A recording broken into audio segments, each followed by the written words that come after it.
hermanos, quisiera, desde hace varios días, nosotros, a todo nuestro alrededor, indica que entramos en el tiempo de la Navidad. Entramos. En nuestra ciudad, nosotros vemos cómo el tránsito se complica más para esta época. Entonces se dice, bueno, ya es que estamos en Navidad y se complica el tránsito. También podemos ver la efervescencia que precede estas fechas por la compra. Aunque yo no sé si el Señor lo haya bendecido y ustedes hayan podido comprar mucho. Dice mi hermano que tal vez nos abstuvimos algunos de participar de esa efervescencia. Pero también hay algo de que usted viene y toma su celular y no es que uno sea un stalkeador ni nada por el estilo, pero uno ve los estados de los conocidos de nosotros, entonces uno lo ve en las actividades de Navidad, que lo ve en la fiesta, aquí para allá, entonces uno viene y dice, bueno, llegó. Otra cosa también que los que tenemos hijos en edad escolar, ya se ha reactivado lo que fue en esta semana y ya la semana que viene salen que las obras, los musicales, todo alusivo con el tema de Navidad. Todo este tipo de cosas nos hace ver que nosotros entramos en modo Navidad. Estamos en modo Navidad. Estamos en modo Navidad. Pero definitivamente, a pesar de todo esto, no obstante, la Iglesia del Señor debe de aprovechar este tiempo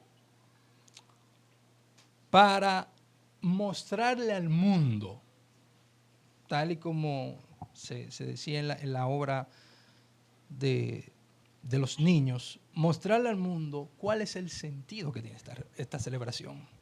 Mostrar cuál es la importancia de la encarnación de nuestro Señor. Y de que a pesar del avance de religiones no occidentales, que para ellos la Navidad no significa absolutamente nada. Y que en esta parte del mundo cada vez se evidencia que la gente no está caminando conforme a lo que Dios quiere y este tipo de cosas quedan siendo relegadas. A pesar de este avance, la Iglesia de Cristo tiene una responsabilidad.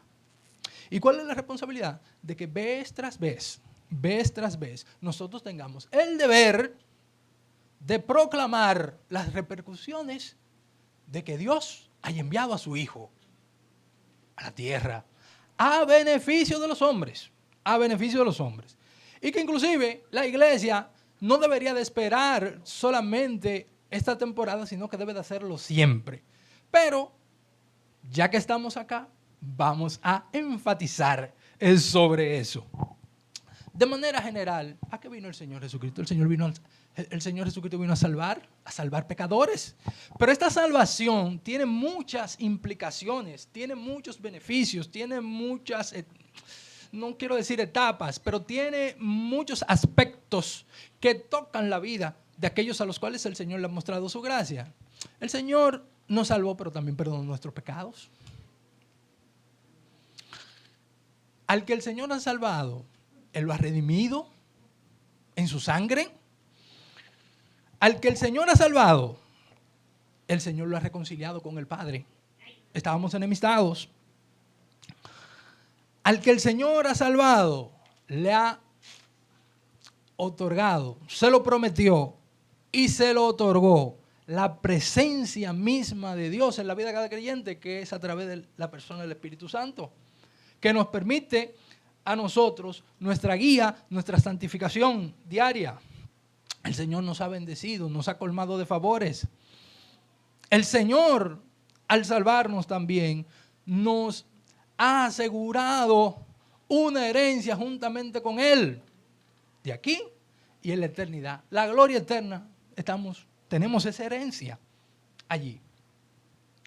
Entonces, en la mañana de hoy, hermanos, tomaremos lo que el apóstol Pablo le escribió a los Gálatas. Vamos al capítulo 4. Vamos a ver cómo Dios ha manifestado su gracia sobre nosotros a libertarnos de la ley y cómo a causa de esto nosotros ya vamos a ser partícipes de la familia de Dios como hijos adoptados, teniendo el privilegio de ser herederos junto con Cristo, debido a que se cumplió, de acuerdo a lo que Dios Padre había establecido, el tiempo para la llegada de nuestro Salvador. Entonces, quisiera que me acompañen, nos ponemos de pie un momento y vamos a las Escrituras. Gálatas capítulo 4. Dice de la siguiente manera: digo pues, mientras el heredero es menor de edad, en nada es diferente del siervo, aunque sea dueño de todo, sino que está bajo guardianes y tutores hasta la edad señalada por el Padre. Así también nosotros, mientras éramos niños, estábamos sujetos a servidumbre bajo las cosas elementales del mundo. Pero cuando vino la plenitud del tiempo, Dios envió a su Hijo, nacido de mujer, nacido bajo la ley, a fin de que redimiera a los que estaban bajo la ley, para que recibiéramos la adopción de hijos. Y porque soy hijos, Dios ha enviado al Espíritu de su Hijo a nuestros corazones, clamando: Abba, Padre. Por tanto, ya no eres siervo, sino hijo. Y si hijo, también heredero por medio de Dios. Pueden sentarse, hermanos. Miren, la carta de Pablo a los Gálatas es una carta que fue escrita con el propósito del apóstol Pablo de mostrarle a estos hermanos de que nosotros hemos justificado solamente delante del Señor por la fe. La fe sola estaba allí. Pero también dentro del desarrollo de esta carta había una serie de advertencias para que los creyentes no volvieran a esas prácticas judaizantes de observaciones de la ley ceremonial de Dios, como si eso fuera parte de su salvación. De hecho, esto que acabamos de leer en el capítulo 4, esa unidad de pensamiento viene desde el capítulo 3, en el cual el apóstol Pablo está exponiendo allí lo siguiente. Lo primero que expone es que Abraham ha sido justificado por la fe sola, versículo del 6 al 9. También nos dice que la ley no tiene poder de redención, sino que trae maldición al desobediente por su incapacidad de cumplirla, versículo del 10 al 14. Pero también dice que la ley no cancelaba el pacto de salvación por la fe que el Señor había establecido con Abraham, versículos del 15 al 18, y que el propósito de la ley era ser ese ayo, como está en el versículo 24, ese tutor que preparara el camino para llevarnos hacia Cristo. Entonces, bajo ese esquema, es que entonces Pablo viene y aquí en el capítulo 4 está señalando de que nosotros antes, como niños esclavizados, debemos de vernos ahora como libres en Cristo, y que nosotros no somos cualquier cosa. Nosotros hemos llegado a ser, por medio de Cristo, constituidos hijos de Dios. Entonces, nosotros sabemos que el Señor ha venido a libertarnos y nos liberta de dos maneras.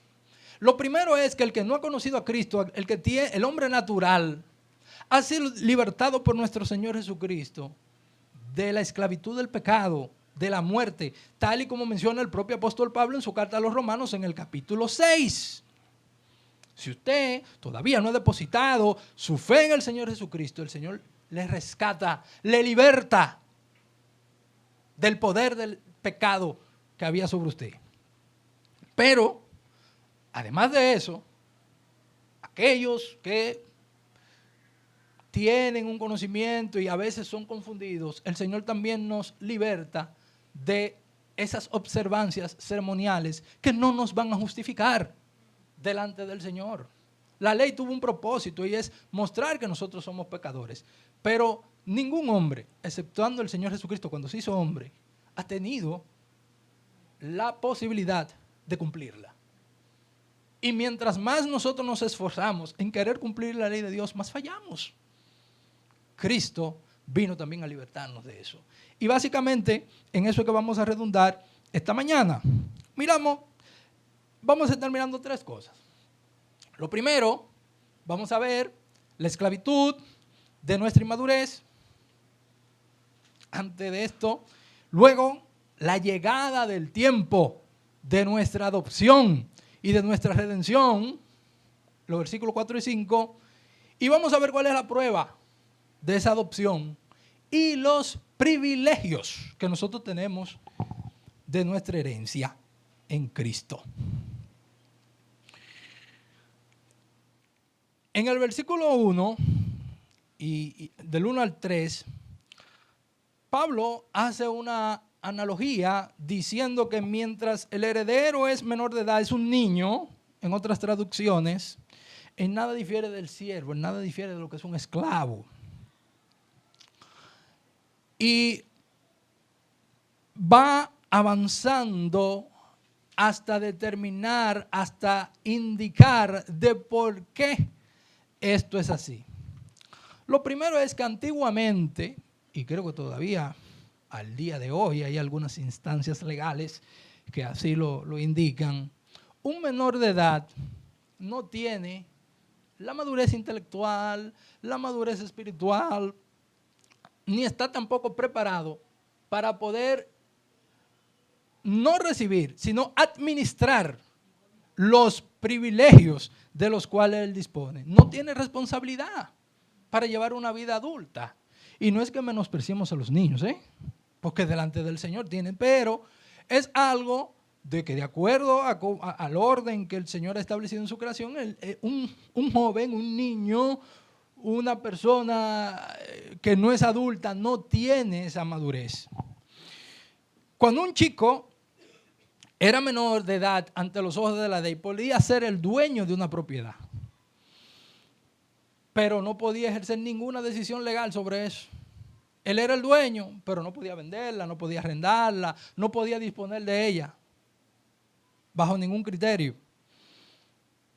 Entonces, que alrededor de él había un grupo de personas quienes eran los que le dirigían a él a este tipo de cosas. Y se puede decir que ese joven no tenía control, básicamente, de su propia vida. Dice, mira, yo soy esto, tengo aquello, pero yo no puedo ni accionar en conformidad con eso, ni disponer de eso tampoco.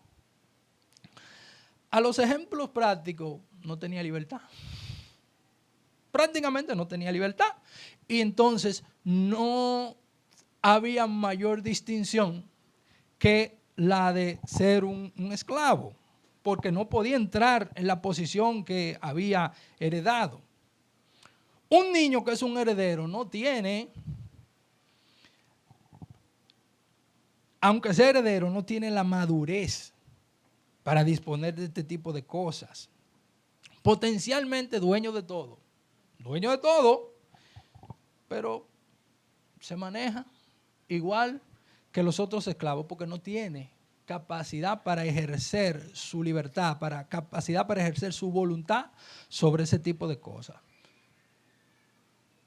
Aunque suene duro, pero en términos prácticos es como si fuera un esclavo en el cual no tiene derechos, no tiene poder para hacer nada, no tiene poder para acceder a lo que son sus cosas que le traen a él bienestar. Y espiritualmente estaba en una posición en la que nosotros estábamos en una posición, siendo inmaduros espiritualmente, cuando estábamos bajo el señorío de la ley. El Señor nos había prometido, el Señor se había profetizado de que iba a venir, de que iba a salvar a su pueblo, pero nosotros no lo habíamos recibido. Y todavía estábamos bajo los rudimentos, estábamos bajo las cláusulas de la ley. No podíamos acceder a nada, no podíamos tener esa libertad que tienen los que son los hijos de Dios. no podíamos disponer de lo que Dios le tenía reservado a aquellos que son libres en el Señor Jesucristo. Pero más aún, en el versículo 2 dice que hay dos figuras. Están los guardianes y están los tutores. Según la ley romana, existían estos dos tipos de siervos para guiar a los herederos de una casa. Estaba el tutor, que se encargaba de cuidar, educar, encaminar al niño hasta los 14 años. Luego estaba una figura que era el celador, que ya después que el tutor hacía su trabajo hasta los 14 años, ese celador lo tomaba y seguía acompañando a ese heredero hasta los 25 años. Hasta los 25 años. Entonces, estos eran personas, eran siervos que eran mayordomos que administraban la propiedad del heredero hasta tanto tuviera la facultad, la madurez para poder disponer de ella. Del mismo modo, como le decía en la introducción, en el versículo 24 del capítulo 3, no sirve la ley, es el ayo. Un ayo no es más que un sirviente que agarraba a un niño de la mano para poderlo llevar a algún lugar. La ley es ese guardián, la ley es ese celador que mientras tanto nosotros podemos liberarnos de ella, nos va llevando hacia Cristo. Y tenían el control completo sobre ellos. No se diferenciaban en lo absoluto de cualquier otro esclavo que tuviera ahí. Mira, no puede disponer de nada. ¿Era heredero? Sí, pero usted no tiene capacidad para hacer nada. No tiene voz, no tiene voto. Esto es muy común, era muy común en la realeza. Tanto a través de la historia, la realeza en todos los lugares, pero en la Biblia hay dos ejemplos tangibles de eso.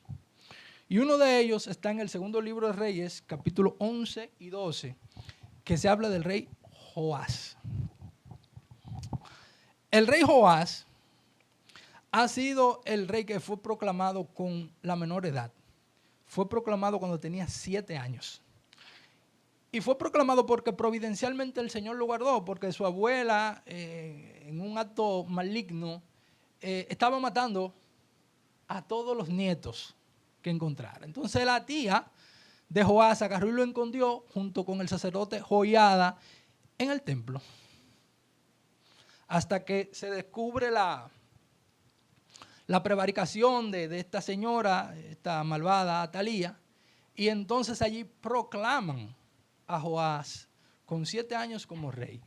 Pero obviamente él no era rey. Hay una palabra, hay una instancia que son lo que le dicen los regentes. Un regente era un canciller, un consejero, un tutor, que mientras el rey, aunque fuese proclamado, o el príncipe heredero llegara a acceder al trono, era lo que tomaba las decisiones. Otro caso, en las Escrituras, un rey piadoso, Josías. Josías fue proclamado rey a los 8 años. Y uno lo lee en las Escrituras y puede decir, pero 8 años, ¿qué puede un niño? Porque uno ve nuestros hijos y puede decir, ¿cómo un niño puede dirigir una nación? Y es que en efecto, aunque fuesen proclamados, aunque fueran reyes con el derecho, no tenían el pleno derecho hasta que alcanzaran la madurez. Del mismo modo pasa con nosotros. Al no tener el pleno derecho para acceder a esos privilegios, acceder a lo que el Señor nos ha prometido, estamos esclavizados. La observación de los mandatos de la ley, todas estas ceremonias, todo este sistema sacrificial, en cierto punto podría considerarse como una cadena que nos aprisionaba y de la cual nosotros no podíamos zafarnos, no podíamos liberarnos por nosotros mismos. Y mientras usted más intentaba liberarse de ella, más quedaba enredado. Y eso era una esclavitud miserable. Algo que se me asemeja a esto es la famosa leyenda del nudo gordiano. ¿Cuál era esa leyenda? El nudo gordiano. El nudo gordiano, inclusive hasta en psicología, se tiene como una especie de imagen de algo que mientras tú más tratas de resolverlo, más lo complica. Y tiene que haber algo que de manera tajante, lo resuelva para que tú puedas liberarte de él. El nudo gordiano fue un rey llamado Gordias, que de ahí es que viene su nombre, que ató su caballo a un templo con un nudo. Pero ¿qué pasa? Había un reto que aquel que pudiera desatar el nudo se convertiría en un rey emperador en Asia. Y la gente iba allá y el nudo, y mientras más intentaba desatar el nudo, más lo complicaban, más lo apretaban. Y dice la leyenda que allí se presentó Alejandro Magno. Y dice, ok, este es el nudo. Ok. ¿Cuántos más han venido antes de mí? Muchísimos. Y que él, de manera práctica, vino y sacó su espada y le dio un golpe. ¡Pam! Cortó el nudo. Ya. Cortó el nudo. Hago esto para hacerle ver que la ley era como ese nudo gordiano con nosotros. Usted intentaba salirse de ahí, intentaba cumplir, y volví, fallaba, y volví, deshonraba al Señor, y que no podía. Pero tuvo que venir Jesucristo y dar un golpe muchísimo más contundente para liberarnos, como el que dio Alejandro Magno allí en el nudo gordiano. El golpe que dio nuestro Señor Jesucristo allí en la cruz del Calvario, venciendo a Satanás, venciendo la muerte, venciendo el pecado, contundentísimo, para que nosotros pudiéramos tener libertad en nuestro Señor. Eso es. Me muevo al corazón del texto, versículo 4. Dice que cuando vino la plenitud del tiempo, Dios envió a su Hijo, nacido de mujer, nacido bajo la ley. ¿Qué es la plenitud del tiempo? La llenura. Llegó el tiempo establecido. En la escuela bíblica esta mañana hablábamos sobre eso, sobre los tiempos de Dios, y decíamos que para Dios un día es como 1000 años y 1000 años como un día, y que al Dios no estar sujeto a lo que es la dimensión del tiempo, Dios de manera soberana determina cuándo han de ocurrir las cosas. Y dice aquí algo interesante, dice, cuando vino la plenitud, la llenura, el cumplimiento del tiempo, Dios, Padre, envió a su Hijo. Cuando se habían completado todos los días, el Padre decidió en ese momento inaugurar el reino mesiánico, inaugurar con Cristo la irrupción de Cristo aquí a la tierra, mostrando la gracia que Dios proveería en Jesucristo a un mundo pecador. La plenitud del tiempo. Eso es lo que celebramos nosotros. Profetizado. Cuando las condiciones, el Señor las consideró necesarias, digo, ahora es. Sin ánimo de parecer blasfemo, yo me imagino que Jesucristo, bueno, sabía que tenía que venir, y en algún momento el Padre le dijo, ahora es. Ahora es. El tiempo cuando se dieron las condiciones a nivel religioso, a nivel social, a nivel inclusive espiritual, que hacían que el plan perfecto de redención fuera efectivo.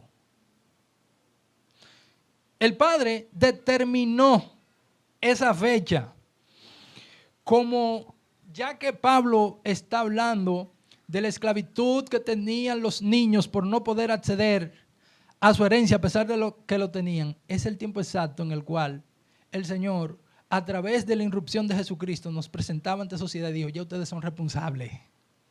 Ya ustedes a través de Cristo pueden acceder a todo lo que yo les he prometido.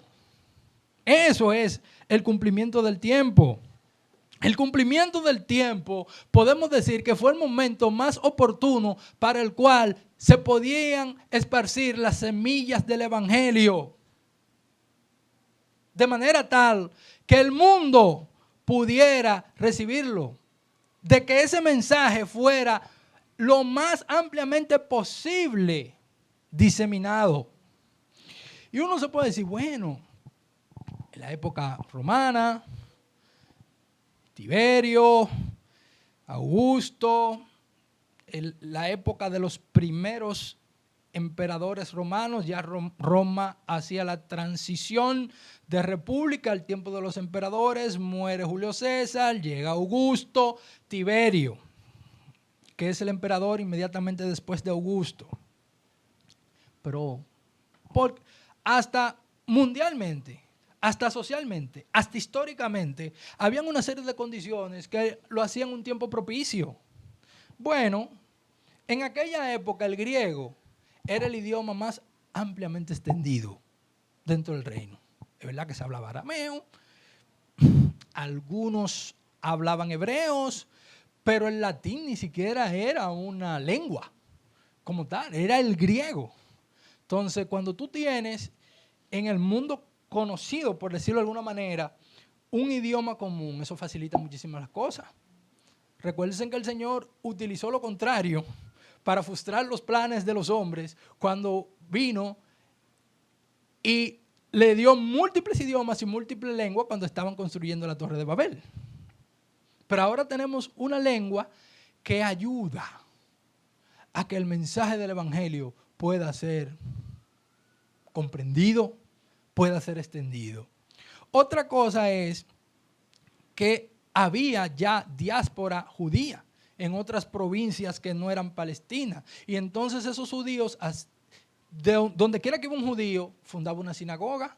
¿Donde quién era que iba el apóstol Pablo a predicar cada vez que hacía un viaje misionero? A una sinagoga. Allí habían judíos que eran de la diáspora, pero también habían prosélitos. Y el mensaje del Evangelio en todas esas ciudades circundantes tenían un espacio en el cual podía predicarse la palabra del Señor. De igual manera, hermanos, el Imperio Romano, a través de toda su extensión que tenía dominio, había construido una especie de vía de comunicación, la famosa vía Apia, es decir, habían caminos en los cuales era un poquito más seguro que anteriormente usted emprender un viaje. Los mensajeros que anuncian la paz podían irse por allí. Y aunque pueda parecer cuestionable, existía un momento en el cual estaba la famosa Pax Romana, que no era un tiempo muy tumultuoso porque Roma era excesivamente poderosa para cualquiera que se rebelara, venía y ya ahí se calmaba todo. Y eso también, en cierta manera, propiciaba un espacio para la propagación del mensaje. Son cosas que uno puede decir, bueno, uno la analiza socialmente, puede estar ahí, pero son parte del cumplimiento del tiempo. Son parte del cumplimiento del tiempo. Pero solamente Dios sabe completamente por qué en su inescrutable decreto decidió que en ese específico momento terminara todo el largo periodo en que llegan a su fin todos los acontecimientos preparativos para la llegada de su Hijo Jesucristo acá en la tierra. Pero hay algo todavía más, hermanos. Imaginémonos el siguiente escenario. El hombre cayó, pecó. Si el Señor Jesucristo hubiera venido ahí mismo, uno viene y dice, hubiera tenido el hombre la capacidad de saber lo terrible que fue lo que hizo delante del Señor. Hubiera podido tener la capacidad para entender la necesidad de un Salvador. Si llega ahí mismo, pecó Adán, José Cristo, ¿ven? No hubiera podido entender la magnitud ni la implicación de lo que significaba que viniera un redentor aquí a salvar al pecador. El hombre tenía que transcurrir todo eso. Inclusive, recuérdense que aún después de la caída, el Señor tuvo el diluvio, vino el diluvio después. Y aún así, cuando todavía se pensaba que la humanidad podía, peor. Israel, que el Señor se los reservó como un pueblo santo para ellos. Nuestro hermano pastor tuvo una serie de sermones de todo el periplo que tuvo el pueblo de Israel después de su salida de Egipto. Y fue mejor Israel cuando estaba en Egipto. Durante todo ese tiempo, el pecado estuvo ahí. Y el Señor, en su infinita misericordia, le mandaba vez tras vez profetas, le prometía un Salvador, le prometía un Redentor, los salvaba a pesar de su propio pecado, como pudimos ver en esa serie de predicaciones. Pero el Señor estaba esperando un tiempo en el cual no solamente los israelitas, sino todos, usted y yo, y todos aquellos a los cuales el Señor les tienda su gracia, serían salvados. Ese tiempo. Entonces también en este mismo versículo 4 dice que nacido de mujer, nacido bajo la ley. No voy a abundar mucho, pero esto lo que quiere decir es que Cristo también fue hombre. Cristo fue Dios y hombre. Y ustedes se pueden poner, ¿por qué es esto? Miren, hermanos, ¿qué pasa? Al demostrar el Señor la humanidad de Cristo, hay muchos elementos con respecto a eso. Recuérdense que el Señor había profetizado que su hijo vendría era de una virgen. Él no iba a irrumpir del cielo, aquí estoy, como el hombre de la espada desenvainada, o los 3 siervos que fueron a la casa de Abraham, no. Para que se cumpliera la profecía de que fuese de una virgen, humano, indicando que Dios cumple lo que promete y que es congruente con lo que Él ha determinado. Pero también recuérdense, de acuerdo al sacrificio sacrificial del cual el apóstol Pablo nos indica que Jesús vino a libertarnos, ¿qué demandaba? La ley dice que sin derramamiento de sangre no hay remisión de pecado. No lo hay. Y vez tras vez usted tenía que estar ofreciendo un sacrificio de un animal para tratar de que el Señor le mostrara. Y ese ser humano, Cristo hecho hombre, fue el Cordero perfecto porque nunca pecó. Vino a cumplir la voluntad de su Padre, nació bajo la ley porque guardó la ley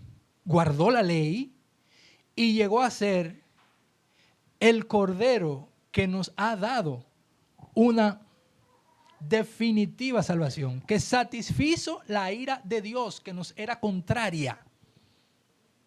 Ese es Cristo.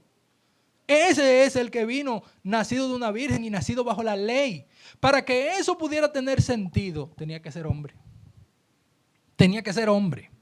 La naturaleza inmaculada y libre de pecado hizo de Cristo el sacrificio perfecto por nuestros pecados. Él cumplió toda justicia porque tuvo obediencia perfecta a Dios en todo.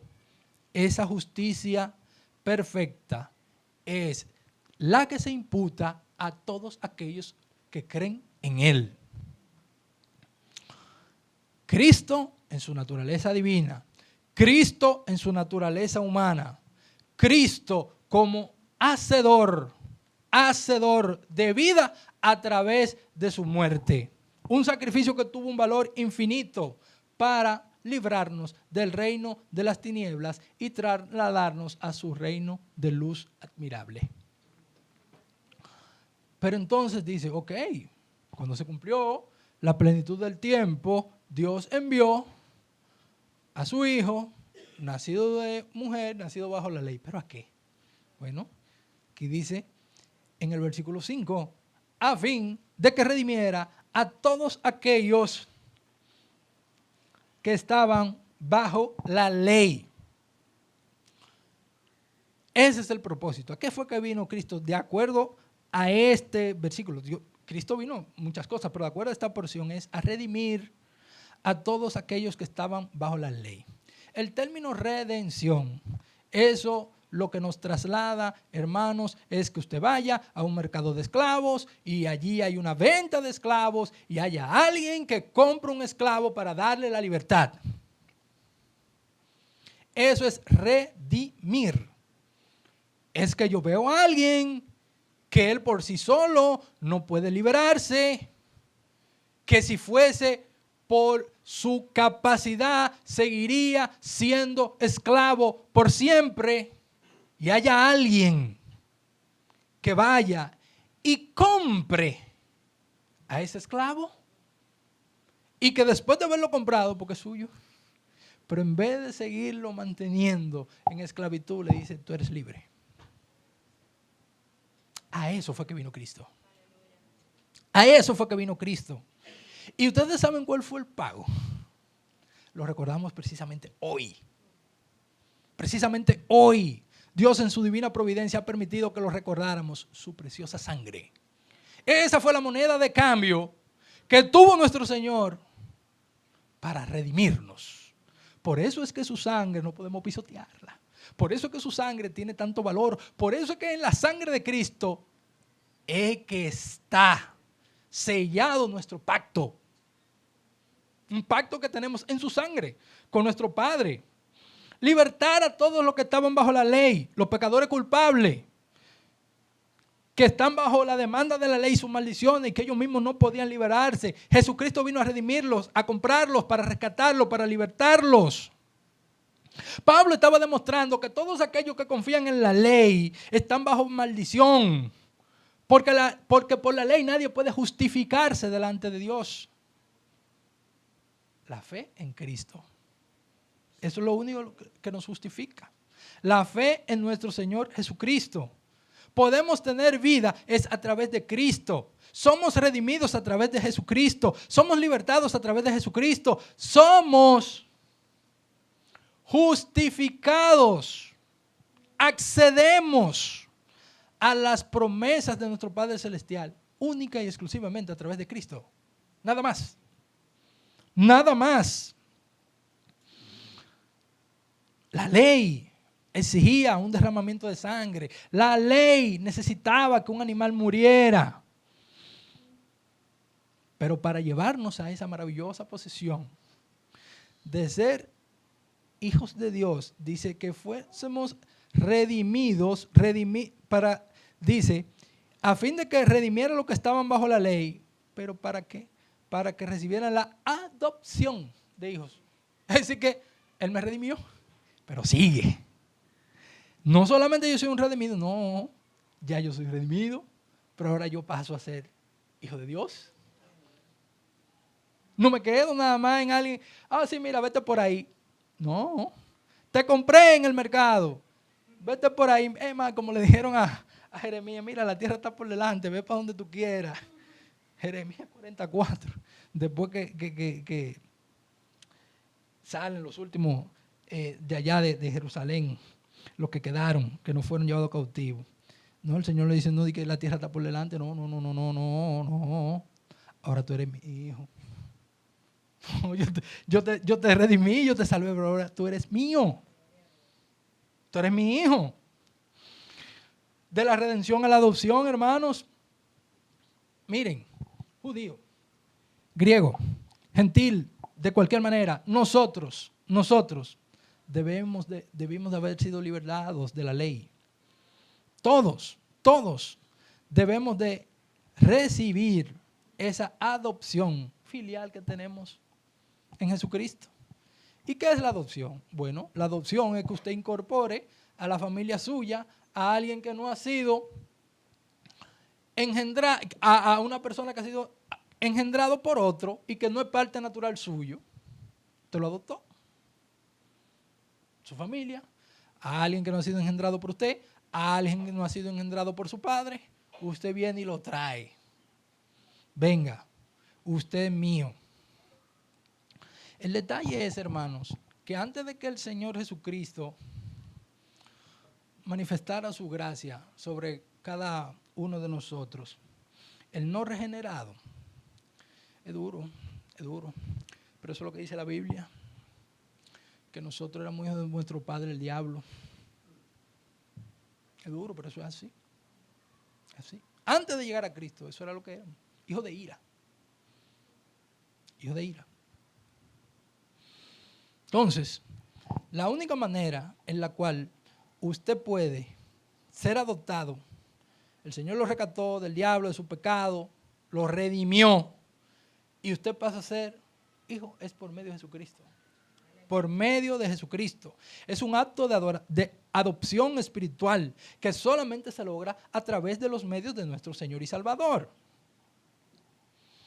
Redimirnos para llegar a ser adoptados por Dios. Y le voy a decir algo, eso no dice que es poca cosa. Un adoptado en la cultura romana tenía los mismos derechos que un hijo natural. Que un hijo natural. No es que era menos, no es que era un hijo de segunda categoría. No. Inclusive usted podía tener un pasado de delincuencial o lo que sea. Y si un patricio lo adoptaba a usted y le daba su apellido, eso quedaba ya borrado de todos los estamentos legales romanos. Y usted entonces pasaba a ser hijo de ese patricio, aunque usted fuera un plebeyo. Los hijos del diablo, los hijos de ira, los que éramos enemigos de Dios, hemos llegado a ser hijos a través de Cristo, de nuestro Padre. Con los mismos derechos, así como los romanos veían al adoptado con los mismos derechos que tenía un hijo biológico. Nosotros, como hijos adoptados por Dios en Cristo, tenemos los mismos derechos, los mismos recursos. Podemos reclamar, podemos acceder a nuestro Padre Celestial, podemos levantarle la mano y decirle, Abba Padre. Hablaba con un hermano en esta semana y yo, Padre, aquí estoy. Un hijo es eso. ¿Ustedes se creen que un esclavo puede ir y que Señor, no lo dejan entrar? No, usted no pertenece aquí, váyase. No lo dejan entrar, pero el hijo sí. El hijo tiene acceso por Cristo al trono de la gracia. El hijo, a través de Cristo, puede ir al Padre, derramar su corazón y clamar por misericordia. Un esclavo clama por misericordia, ayúdenme. No, de lo que un esclavo, la gente sigue de largo. Pero nosotros sabemos que hay un Padre que cuida de nosotros. Ya nosotros tenemos un Padre que cuida de nosotros en Cristo. La adopción de la cultura romana difería de la que conocemos en la vida moderna. Nosotros pensamos en la adopción como tomar el hijo de otra persona como nuestro y ya, ahí se quedó. Eso es así que nosotros lo visualizamos al día de hoy. Pero en el Nuevo Testamento la adopción significa situar a los creyentes en la posición de hijos maduros con todos los privilegios y responsabilidades, porque es otra cosa. Privilegios y responsabilidades que tiene esta posición. Bajo la esclavitud de la ley. En el versículo 13 del capítulo 13, el apóstol Pablo usa la palabra redimir en relación a la maldición de la ley. Aquí usa la misma palabra redimir en relación con la esclavitud que trae la ley. Luego Cristo rompió las cadenas de esta esclavitud para llevarnos a una relación superior. Llevarnos a una relación de mayor privilegio, que es ser adoptado con todos los plenos derechos que tenemos en nuestro Padre Celestial. Eso es lo que ha hecho Cristo. El pecado ha traído maldición sobre el hombre, ha traído esclavitud, pero Cristo, por medio de su muerte, nos ha traído libertad, nos ha traído redención, nos ha trasladado del reino de las tinieblas al reino de Él, para que nosotros podamos ser hijos de Dios. Hijos de Dios. No solamente ser redimidos, no solamente ser justificados, sino ser constituidos hijos de Dios. Pero más aún, ¿cuál es la prueba inequívoca, hermanos, de que somos hijos de Dios? Versículo 6. Y porque sois hijos, aquí hay un condicionante. Si usted no fuera hijo, no recibe eso. Y porque sois hijos, Dios ha enviado el Espíritu de su Hijo a nuestros corazones. Hermano, mire, la prueba de la adopción es la presencia del Espíritu Santo en usted. Si usted no se siente que usted es hijo de Dios,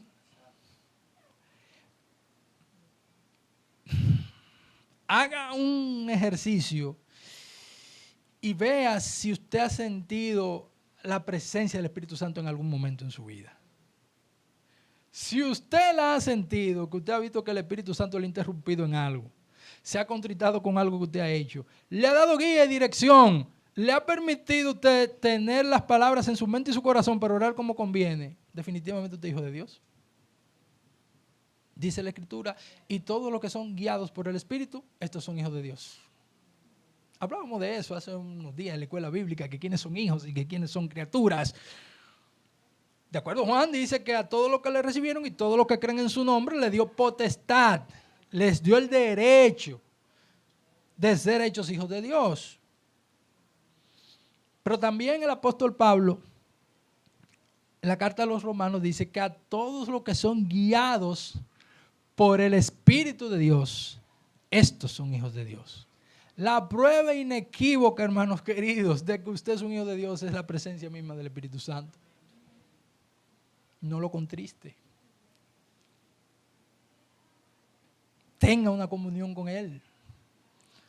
Ustedes saben lo grande, es que nosotros a veces no podemos aquilatar en su justa dimensión lo que significa que usted tenga a Dios viviendo dentro de usted. Y a veces uno participando en cosas y uno viene y dice, pero ven acá, ¿qué yo busco aquí? No, porque Dios está conmigo, yo no puedo estar aquí. Yo no puedo participar de esto. Y a veces usted está ahí ante la inminencia del peligro y usted dice una corazonada. No, eso no fue ninguna corazonada, eso fue el Espíritu Santo que lo apartó. El Señor ejerció su gracia, su misericordia y su cuidado a través del Espíritu Santo porque viven dentro de usted. Prueba inequívoca, hermanos.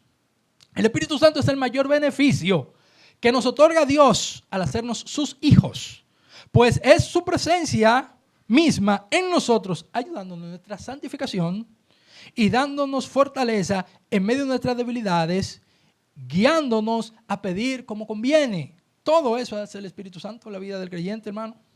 En definitiva, en toda nuestra peregrinación en este mundo caído, hasta que disfrutemos la gloria eterna junto con nuestro Señor Jesucristo, será necesario, imprescindible, el Espíritu Santo. Y la razón por la cual Dios mandó el Espíritu Santo a nuestros corazones es porque a través de esto se confirma que somos hijos de Dios. Esta es la prueba manifiesta del amor de Dios. Dice que lo manda a nuestros corazones. ¿Pero para qué? Aquí hay una expresión de una vez. De una vez dice, para clamar, Abba Padre. ¿Es para qué? Ok, cierto, he sido redimido, ahora yo he sido adoptado, soy hijo, pero Él manda a su Santo Espíritu para que yo pueda asimilar de que en efecto yo soy hijo de Él y que yo pueda dirigirme a Él como es debido, como un padre, pueda concebirlo, no como alguien que me adoptó, sí, me dio mi apellido y me olvidé de Él, no tengo ningún tipo de relación, no. tenemos relación con nuestro Padre porque tenemos el Espíritu Santo. Y la prueba está aquí, que yo puedo clamarle, Abba Padre, Abba Padre. Esto es una expresión de afecto, de cercanía. Eso es como tú decir, querido Padre, estoy aquí. Y eso dice que sale del corazón, convencidos de esto. Este clamor proviene de nuestro corazón. Pablo cree que es la expresión de la obra del Espíritu Santo. Si nuestros corazones claman así, sabemos que somos hijos de Dios. Y que toda la herencia de la gracia es nuestra. Bien. Pero usted tiene que creer que usted es un hijo de Dios. El Espíritu Santo le permite a usted entender que usted es un hijo de Dios, pero usted tiene que creérselo. Usted tiene que andar en conformidad con esa dignidad. Usted tiene que entender lo privilegiado que es usted. Usted tiene que saber que ya usted no es un esclavo, que ya usted de manera distintiva, usted es parte del pueblo del Señor, y no solamente parte del pueblo, sino parte de la familia de Dios. La seguridad de la salvación es una obra de gracia por parte del Espíritu Santo que no tiene origen humano. Entonces usted tiene que entender, mira, yo soy un privilegiado. El Señor tuvo misericordia de mí. Yo humildemente reconozco, Señor, gracias. Pero yo lo he reconocido, yo lo he asimilado. Yo tengo que andar como un hijo de Dios. Yo no tengo que andar como un loco, zafaconeando. Hemos pasado de esclavo a hijo, señores. No solamente hemos sido adoptados, hemos sido también perdonados. Hemos sido partícipes de las promesas de nuestro Señor. Hemos alcanzado ya la madurez. Ya no somos esos niños que hablábamos al principio del capítulo, que estaban anclados, que estaban esclavizados, porque no podían disfrutar de esto. Ya yo sí, por medio del Espíritu Santo, puedo no solamente disfrutar esas cosas, esos beneficios, esas promesas, sino también entenderlas. Entenderlas. Un hijo tiene el privilegio para poder presentarse delante de aquel que lo ha adoptado.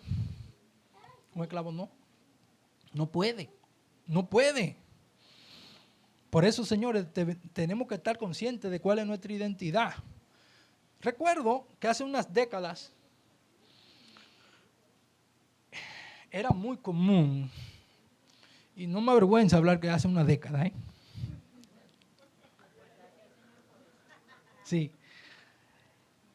Existían varias empresas aquí en la República Dominicana, 2 o 3 empresas, que aquellos que trabajaban allá se sentían sumamente orgullosos de que trabajaban ahí, de que eran parte de esas empresas.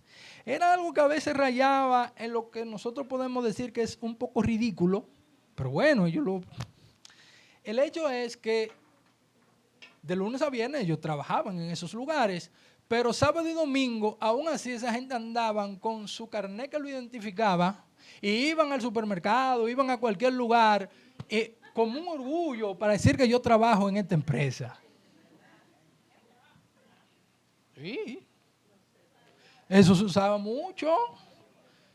Yo obviamente porque no estoy promoviendo comercialmente a nadie, pero era así, habían varias empresas, había una que es estatal, las otras, pero había una que es estatal, que esa todavía mantiene su.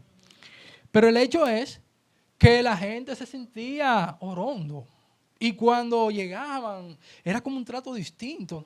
No, mira, él trabaja ahí, denle en paso. Lo mismo también que eso era como un sentido de identificación que ellos se apropiaban. Lo mismo también que pertenecer en algún club. Uno de los clubes más exclusivos de este país, y todavía lo sigue siendo, el Santo Domingo Country Club. Entonces la gente venía y le pegaba un sticker en los vehículos. Socio del Santo Domingo Country Club. Todo el mundo. No entraba todo el mundo. Eso era un club que inclusive le negaba la entrada a aquellos que tenían dinero, pero que entendían que no pertenecían a esa clase. Y esa gente se sentía orondo así. No, yo estoy aquí, yo pertenezco a esto. El Hijo de Dios tiene que todavía tener una mayor dignidad.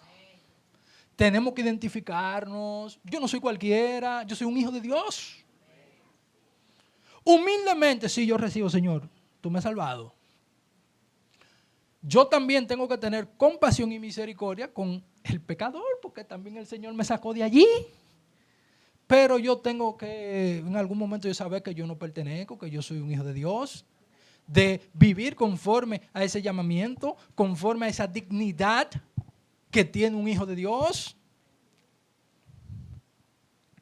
Tenemos que estar, hermano, conscientes de eso. Entonces, dice acá, hermano, la herencia, herederos. Precisamente en esta semana, en un periódico de mucha circulación, en este país salió algo que decía quiénes son los que heredan en este país.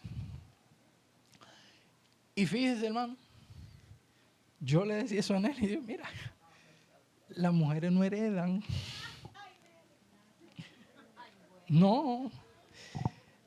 Si usted está casado y tiene un matrimonio, obviamente por el contrato de comunidad de bienes le pertenece el 50%. Pero eso no es una herencia, sino que eso es de ella. Pero los únicos que heredan, ¿ustedes saben quiénes son? Los hijos. Y cuando no hay hijos, los nietos. Y cuando no hay nietos, los bisnietos. Es decir, de manera infinita, es una cuestión de la ley. Es que quienes heredan son los hijos. Esa herencia solamente le pertenece a los hijos. ¿Y cuál es la herencia que tienen los hijos de Dios? Bueno, hay herencia que yo la recibo aquí de una vez. De una vez. Nosotros hemos hablado de que hemos sido constituidos, hemos sido adoptados como hijos de Dios y hemos sido sellados por el Espíritu Santo. Dice la Escritura que son las arras, es decir, la garantía de que somos hijos de Dios. Eso lo recibimos ahora. Oh, hermano, pero también nosotros hemos sido justificados por la fe en Cristo. Recibimos esa herencia, somos justificados. ¿Usted creyó? Usted es justificado de una vez. Oh, hermanos, pero también una herencia es que en medio de las aflicciones y las pruebas, usted puede disfrutar de un gozo y una libertad indescriptible, de acuerdo a lo que dice la primera carta de Pedro, capítulo 1. Y de manera futura, hermanos, lo máximo, la vida eterna, junto con mi Señor. La presencia de Él para siempre. Y los accesorios de eso.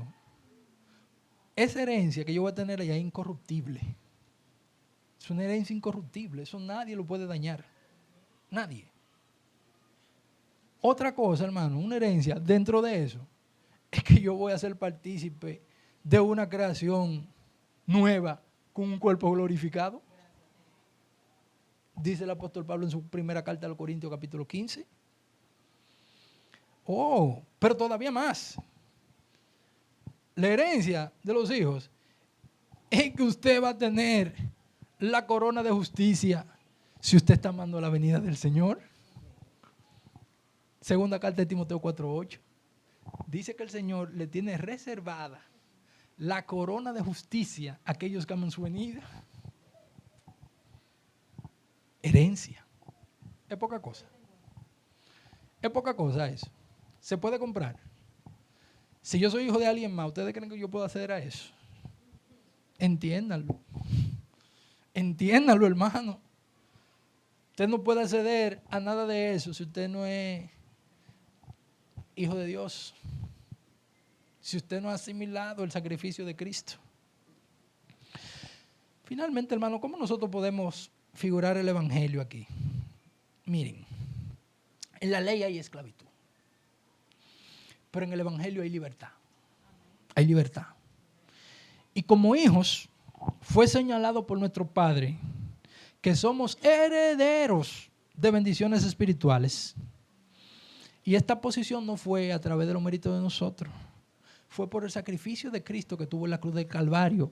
Hablaba nuestro pastor cuando motivaba en la Santa Cena de que nosotros, en la Santa Cena, y también cuando hablaba acerca de la Navidad, que nosotros no podemos quedarnos solamente en el pesebre. Nosotros también, nuestra mirada debe de apuntar hacia la cruz, que es el lugar de nuestra salvación, el lugar de nuestra redención. Cristo fue encarnado para caminar hacia la cruz.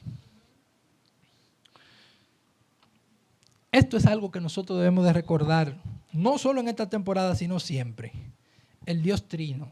Aquí podemos ver, en este pasaje nosotros podemos ver la Trinidad obrando a favor de nosotros. El Padre, el Hijo y el Espíritu Santo. Ha obrado para darnos el mejor de los regalos, hacernos sus hijos, sellados con el Espíritu Santo y con una herencia asegurada aquí y en los cielos, gracias a los méritos de Cristo. Hermano, que a ustedes no se les olvide eso nunca.